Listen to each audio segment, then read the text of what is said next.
বন্ধুরা, আজকে আমাদের পায়েস রান্না হচ্ছে। দেখো, চালটা প্রায় ফুটে গেছে। 500 চাল নিয়েছি আর আমুল দুধ দিয়ে আর কয়েকটা এলাচ ছিটিয়ে দিয়েছি।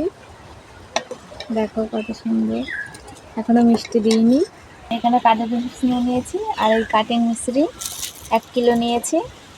তোমরা চাইলে গুড় দিয়েও করতে পারো বা বাতাসা দিয়ে করতে পারো, চিনি দিয়েও। দেখো টকবক করে ফুটছে পায়েসটা। নাড়তে খুব ভালো লাগে, বারবার নাড়ছি।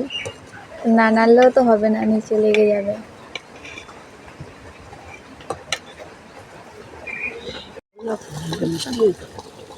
এই দেখো, মিশ্রি দিয়ে দিচ্ছি, কাটিং মিশ্রি। ভিজিয়ে রাখা কাজু কিশমিশ দিয়ে দিচ্ছি। আমি আগের থেকে ভিজিয়ে রেখেছিলাম। পায়েস আমাদের রেডি। যে যে খাবে চলে আসো। দেখো কত সুন্দর হয়েছে, খুব সুন্দর একটা স্মেল দিচ্ছে। আমাদের পায়েস রেডি। কে কে পায়েস খাবেন চলে আসুন।